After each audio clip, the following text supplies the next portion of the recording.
ये आपकी जनसत्ता का आज का संपादकीय पाठ है। देखिए, संपादकीय पाठ ये आर्टिकल एडिटोरियल आपको प्रारंभिक परीक्षा, मुख्य परीक्षा और इंटरव्यू हर जगह मदद पहुंचाते हैं। यहाँ से एक सामान्य जानकारी भी आप लोगों को मिलती है, तो इन्हें जरूर पढ़ा करिएगा। आलोचना वर्षा की उन बूंदों की तरह हो जिससे व्यक्ति जड़ से ना उखड़े और आगे बढ़ता रहे। ये किसने कहा है? फ्रैंक जे क्लार्क ने कहा है। शांति वार्ता में प्रभावी मध्यस्थता की जरूरत। जो आप देख रहे हैं, ईरान और अमेरिका के बीच युद्ध चल रहा है ना, तो उसी को लेकर बात हो रही है। पाकिस्तान की इस्लामाबाद में बैठक हुई थी, लेकिन उसका कोई नतीजा नहीं निकला। एक किसी भी जटिल अंतर्राष्ट्रीय विवाद के समाधान के लिए पहले विश्वास कायम होना आवश्यक है, तभी सार्थक और स्थायी हल संभव हो सकता है। पाकिस्तान के इस्लामाबाद में ईरान और अमेरिका के बीच हुई बातचीत नाकाम रहने का एक प्रमुख कारण यह था कि दोनों देशों के बीच पहले से मौजूद गहरे अविश्वास को दूर करने के लिए पर्याप्त प्रयास नहीं किए गए। ईरान और अमेरिका के संबंध लंबे समय से तनावपूर्ण रहे हैं और जिनमें राजनीतिक, सामरिक और वैचारिक मतभेद गहराई से जुड़े हुए हैं। ऐसे में पहले पर्दे के पीछे से कूटनीतिक और छोटे छोटे समझौते पर आगे बढ़ने की जरूरत थी, लेकिन सीधे औपचारिक वार्ता शुरू कर दी गई और यही कारण था कि लंबी वार्ता के बावजूद संवाद सकारात्मक दिशा में आगे नहीं बढ़ पाया।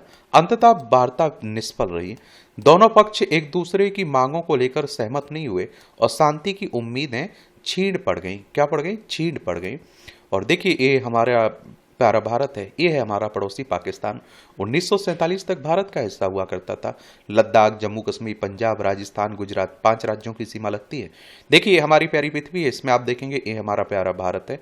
ये चाइना है, रूस है, यूक्रेन है। ये आप लोगों को ईरान देखने को मिल जाएगा, तेहरान इसकी राजधानी है। ये आप देखते हैं कि फारस की खाड़ी है, ओमान की खाड़ी है। यहाँ आप लोगों को हॉर्मुज जल डमरू देखने को मिल जाएगी। ये इजराइल है, ये भूमध्य सागर है, ये लाल सागर आपको देखने को मिल रहा है। और यहाँ आप लोगों को यूएसए देखने को मिल जाएगा, संयुक्त राज्य अमेरिका, वॉशिंगटन डीसी इसकी राजधानी देखने को मिल जाएगी आपको। तो आप देखते हैं, पाकिस्तान भले ही कूटनीतिक पहल कर अमेरिका ईरान को वार्ता के लिए एक मंच पर ले आया था, लेकिन उसके पास इतना प्रभाव नहीं कि वह समझौते के उल्लंघन की स्थिति में किसी पक्ष पर दबाव बना सके।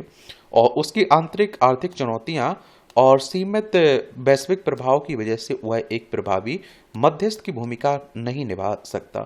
मध्य पूर्व को युद्ध के खतरे से बाहर निकालने के लिए संवाद और विश्वास बहाली बहुत आवश्यक है। अंतर्राष्ट्रीय तनाव को समाप्त करने के लिए मध्यस्थता एक महत्वपूर्ण कूटनीतिक साधन है, पर इसकी सफलता काफी हद तक उस मध्यस्थ देश की शक्ति, विश्वसनीयता और प्रभाव पर निर्भर करती है। केवल वार्ता की मेज पर दोनों पक्षों को बैठा देना पर्याप्त नहीं होता है, बल्कि यह भी आवश्यक है कि मध्यस्थ देश समझौते के क्रियान्वयन का भरोसा दिला सके। अमेरिका के प्रस्ताव में ईरान से परमाणु कार्यक्रम को सीमित करने, मिसाइल क्षमता घटाने, हॉर्मुज जलमार्ग को फिर से खोलने, क्षेत्रीय सशक्त समूहों को समर्थन बंद करने और चरमबद्ध प्रतिबंधों में ढील स्वीकार करने की बात कही गई थी। ईरान की जमीन पर यूरेनियम संवर्धन को पूरी तरह से रोकने और संवर्धित किए गए यूरेनियम को सौंपने की मांग प्रमुखता से की गई थी। इजरायल अमेरिका को आशंका है कि इस सामग्री का इस्तेमाल परमाणु बम बनाने में हो सकता है। वहीं ईरान भविष्य में सैन्य कार्रवाई न करने की गारंटी देने और युद्ध क्षतिपूर्ति का भुगतान करने, सहयोगी समूहों सहित सभी मोर्चों पर शत्रुता समाप्त करने और हॉर्मुज जलमार्ग पर ईरान की संप्रभुता को मान्यता देने की मांग कर रहा है। अमेरिका के सहयोगी देश ईरान को सामरिक और वैचारिक कारणों से खतरनाक मानते हैं। उन्हें आशंका है कि ईरान परमाणु हथियार विकसित कर क्षेत्रीय शक्ति संतुलन बिगाड़ सकता है। वह विध्वंसक हथियार अलगाववादी समूहों को सौंपकर सुरक्षा चुनौतियां बढ़ा सकता है। ईरान इराक, सीरिया, लेबनान में विभिन्न जातीय और क्षेत्रीय समूहों को समर्थन देता है और जिसे अमेरिका उसके सहयोगी अस्थिरता फैलाने वाला मानते हैं, और इससे क्षेत्र में परोक्ष युद्ध और तनाव बढ़ता है। ईरान का इजराइल विरोधी रुख और सऊदी अरब के साथ उसकी प्रतिद्वंदिता भी चिंता का विषय है, और इससे आप देखते हैं कि क्षेत्रीय संघर्ष की संभावना बनी रहती। खाड़ी क्षेत्र में तेल टैंकरों पर हमलों और समुद्री मार्ग की सुरक्षा से जुड़े मुद्दों ने भी ईरान की छवि को जोखिमपूर्ण बनाया। ईरान हमेशा इजराइल को अपने प्रमुख विरोधी के रूप में देखता है, जबकि इजराइल को एक अवैध देश और अपने अस्तित्व के लिए खतरा मानता है। ईरान का मानना है कि ये दोनों देश मध्य पूर्व में उसकी शक्ति और प्रभाव को सीमित करना चाहते हैं। इस्लामाबाद में बातचीत बातचीत विफल होने के बाद एक बार फिर ईरान को लेकर संकट गहरा गया। यदि अब संघर्ष भीषण रूप लेता है तो इसके व्यापक क्षेत्रीय और वैश्विक परिणाम हो सकते हैं। मध्य पूर्व में अस्थिरता अत्यधिक बढ़ सकती है और कई देश इस संघर्ष में सीधी या परोक्ष रूप से शामिल हो सकते हैं और इससे एक बड़े युद्ध की संभावना उत्पन्न हो सकती है। वैश्विक ऊर्जा आपूर्ति पर गंभीर असर पड़ेगा। फारस की खाड़ी और हॉर्मुज जलमार्ग में से बड़े पैमाने पर तेल निर्यात होता है। संघर्ष की स्थिति में इन मार्गों के बाधित होने से तेल की कीमतों में भारी वृद्धि होगी और जिससे विश्व की अर्थव्यवस्था प्रभावित होगी। अंतर्राष्ट्रीय व्यापार और समुद्री सुरक्षा पर नकारात्मक प्रभाव पड़ेगा। ईंधन के साथ तीव्र सैन्य टकराव के बाद अमेरिका के राष्ट्रपति के सामने चुनौतियां बढ़ गई हैं। यदि युद्ध लंबा खिंचता है या अपेक्षित सफलता नहीं मिलती तो घरेलू स्तर पर उनकी नीतियों की आलोचना तेज हो सकती है। अमेरिकी जनता आमतौर पर लंबे और महंगे युद्ध से असहज रहती है और जिससे राजनीतिक दबाव बढ़ता है। युद्ध के कारण तेल की कीमतों में वृद्धि, वैश्विक बाजारों में अस्थिरता और रक्षा खर्च में बढ़ोतरी अमेरिकी अर्थव्यवस्था पर नकारात्मक असर डाल सकती है और इससे महंगाई और वित्तीय असंतुलन की स्थिति उत्पन्न हो सकती है। ईरान पर हमले को लेकर अंतर्राष्ट्रीय स्तर पर अमेरिका की छवि पर असर पड़ा है। कूटनीतिक संबंध भी प्रभावित हो रहे हैं और उसके कई सहयोगी देश युद्ध से असहमत दिखाई दे रहे हैं और इससे अमेरिका की वैश्विक नेतृत्व क्षमता पर सवाल उठने लगे हैं। खाड़ी क्षेत्र में अमेरिकी हितों के लिए चीन और रूस बड़ी चुनौती है। यह क्षेत्र ऊर्जा संसाधनों, समुद्री मार्गों और सामरिक दृष्टि से अत्यंत महत्वपूर्ण है, जहां लंबे समय से अमेरिका का प्रभाव रहा है। चीन खाड़ी देशों में निवेश, बुनियादी ढांचा निर्माण, ऊर्जा साझेदारी को मजबूत कर रहा है। वह सऊदी अरब, ईरान, अन्य देशों के साथ आर्थिक संबंध बढ़ाकर अपनी पकड़ मजबूत कर रहा है और जिससे अमेरिका के आर्थिक कूटनीतिक प्रभाव के लिए चुनौतियां बढ़ गई हैं। वहीं उसके एक प्रतिद्वंदी रूस के ईरान से गहरे रणनीतिक हित हैं और रूस ईरान के साथ रणनीतिक सहयोग के जरिए क्षेत्र में अपनी भूमिका बढ़ा रहा है। ईरान अमेरिका के बीच फिर संभावित युद्ध को रोकने में यूरोप की भूमिका महत्वपूर्ण हो सकती है। यूरोपीय संघ कूटनीतिक, आर्थिक संतुलन और बहुपक्षीय वार्ता के माध्यम से दोनों पक्षों के बीच सेतु का काम कर सकता है। यूरोपीय देश परमाणु समझौतों को पुनर्जीवित करने का प्रयास कर सकते हैं और जिससे ईरान के परमाणु कार्यक्रम को नियंत्रित किया जा सके और अमेरिका की चिंताओं को कम किया जा सके। यूरोप ईरान के साथ सीमित आर्थिक सहयोग बनाए रखते हुए उसे वार्ता की मेज पर बनाए रखने की कोशिश कर सकता है और जिससे दोनों देशों के बीच विश्वास बहाली की संभावनाएं मजबूत होंगी। फ्रांस, जर्मनी, ब्रिटेन जैसे देश पहले भी मध्यस्थ की भूमिका निभा चुके हैं, भविष्य में भी तनाव कम करने में सहायक हो सकते हैं। वहीं पुतिन की मध्यस्थता की पेशकश भी अहम है। रूस ईरान का करीबी साझेदार होने के कारण उस पर प्रभाव रखता है और अमेरिका के साथ भी संवाद बनाए हुए है। रूस के इजरायल के साथ भी अच्छे संबंध हैं। रूस की भूमिका भी शांति वार्ता को आगे बढ़ाने में सहायक हो सकती है। इस प्रकार यूरोप की संतुलित कूटनीति और रूस की सक्रिय मध्यस्थता मिलकर शांतिपूर्ण समाधान का मार्ग प्रशस्त कर सकते हैं और फिलहाल इसकी बहुत जरूरत भी है। क्या है? जरूरत भी है। अब आप देखिए, युद्ध कहीं भी हो और दुनिया भर पर आजकल उसका प्रभाव पड़ता ही है। हमारे यहाँ देख लीजिए, गैस तेल की कीमतों का क्या हाल है, किस तरह की हाल है और हम लोग आयात पर निर्भरता रखते हैं।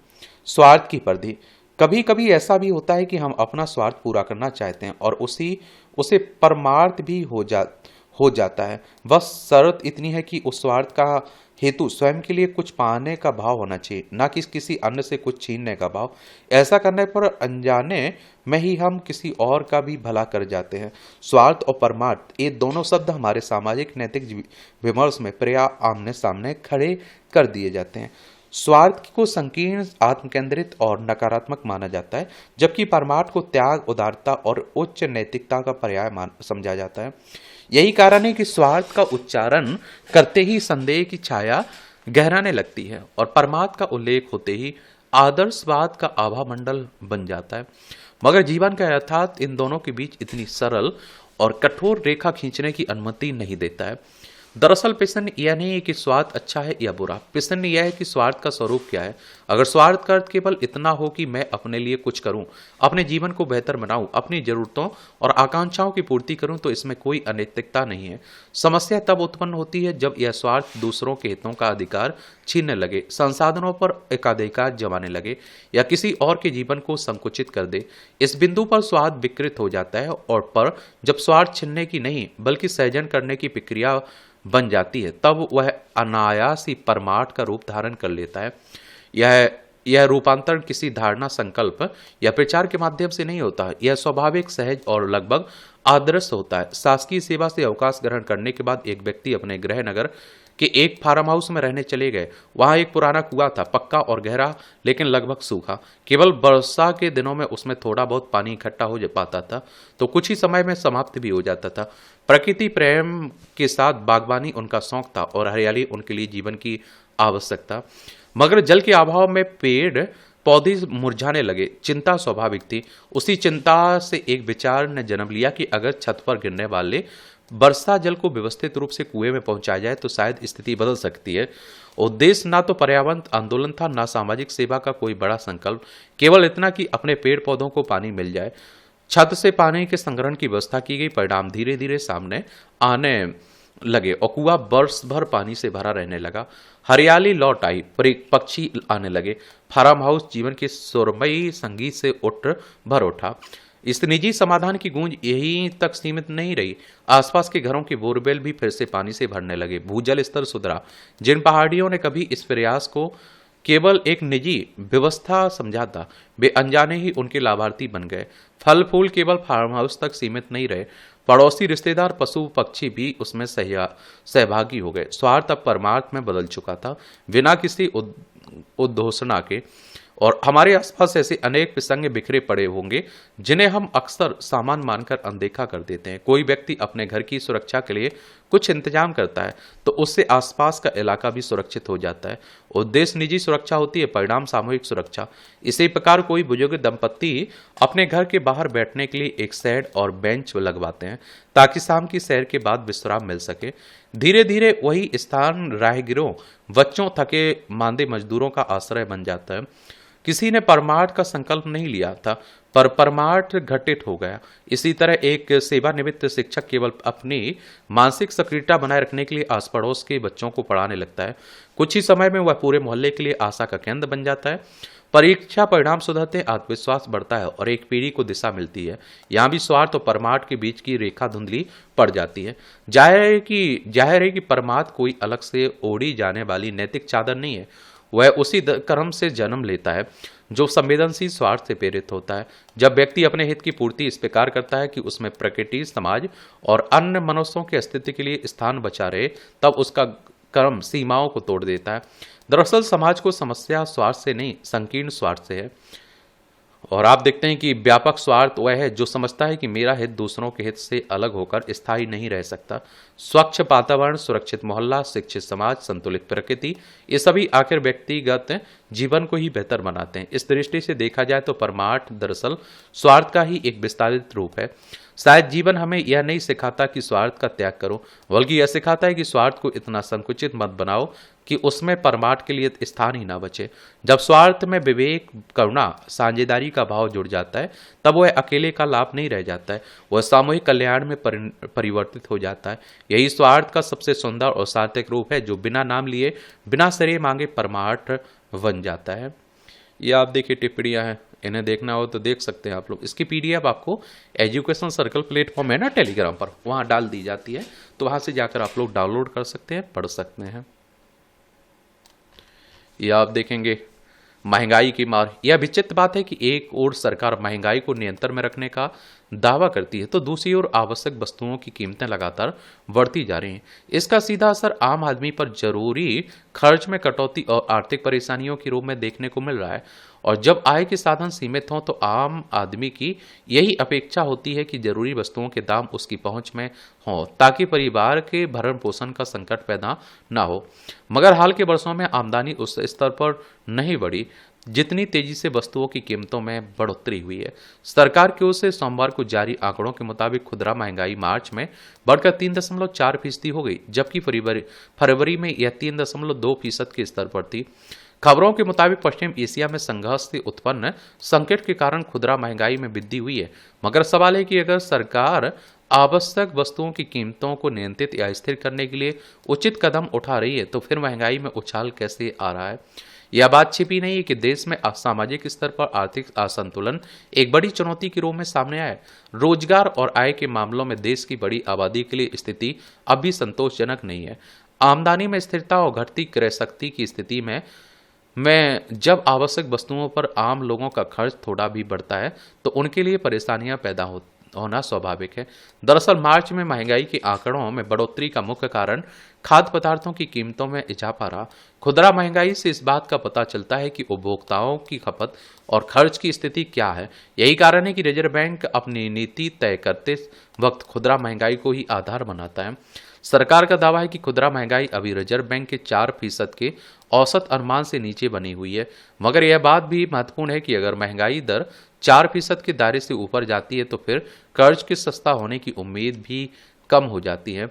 आर्थिक विशेषज्ञों का कहना है कि मार्च में फरवरी की तुलना में महंगाई दर का बढ़ना पश्चिम एशियाई संकट के शुरुआती प्रभाव का संकेत है, यानी अमेरिका, इजरायल और ईरान के बीच युद्ध का मोर्चा फिर से खुलता है और यह स्थिति लंबे समय तक रहती है तो आवश्यक वस्तुओं के दाम किस तेजी से बढ़ेंगे इसका अंदाजा सहज ही लगाया जा सकता है। सरकारी आंकड़ों के अनुसार मार्च में आलू, प्याज और कुछ दालों की कीमतों की महंगाई दर घटी है, लेकिन सोने, चांदी की आभूषण, नारियल, टमाटर और फूलगोभी के दामों में भारी बढ़ोतरी हुई। बिजली, गैस, अन्य ईंधन श्रेणी में खुदरा महंगाई मार्च में 1.65% रही, जबकि फरवरी में यह 1.52% के स्तर पर थी, यानी आम लोगों के लिए राहत कम और मुश्किलें ज़्यादा बढ़ी हैं। यही नहीं, शहरी इलाकों में 3.11% की तुलना में ग्रामीण क्षेत्रों में यह महंगाई दर 3.63% रही है, जहां रोजगार, आय के साधन सीमित होते हैं। ऐसे में इस बात से इनकार नहीं किया जा सकता है कि अगर सरकार ने महंगाई पर नियंत्रण के लिए ठोस उपाय नहीं किए तो आने वाले दिनों में यह संकट और ज़्यादा क्या होगा, गहराएगा। अपराध के भाव। हिमाचल प्रदेश को शांति प्रिय राज्य माना जाता है, मगर पिछले कुछ वर्षों से यहाँ अपराध और नशीले पदार्थ का जाल जिस तरह से फैल रहा है वह गंभीर चिंता का विषय है। खासकर महिलाओं के खिलाफ हिंसा की घटनाएं बढ़ रही हैं और जिससे राज्य की कानून व्यवस्था पर सवाल उठना स्वाभाविक है। युवाओं में नशाखोरी की बढ़ती लत इस समस्या को और गहरा कर रही है। मंडी जिले के सरकाघाट में सोमवार को मानवीय संवेदनाओं को झकझोर देने वाली घटना सामने आई। कॉलेज जा रही एक छात्रा की दिन दहाड़े गला रेतकर हत्या कर दी गई और हमलावर मौके से फरार हो गया। खबरों के मुताबिक आरोपी वारदात के वक्त नशे की हालत में था, जिसे बाद में पुलिस ने गिरफ्तार कर लिया। सवाल है कि आखिर समाज में कानून का खौफ और मानवीय मूल्य क्यों खत्म होते जा रहे हैं। जाहिर है कि इसके पीछे सुरक्षा एजेंसियों का ढुलमुल रवैया और लापरवाही भी जिम्मेदार है। गौरतलब है कि हिमाचल प्रदेश में महिलाओं के खिलाफ हिंसा के मामले लगातार बढ़ रहे हैं। इससे पहले हमीरपुर जिले में भी पिछले साल नवंबर में ऐसी ही एक घटना सामने आई थी। नशे की हालत में एक किशोर ने खेत में काम कर रही महिला पर दराती से हमला कर उसे गंभीर रूप से घायल कर दिया था। कुछ दिन बाद अस्पताल में उपचार के दौरान उसकी मौत हो गई।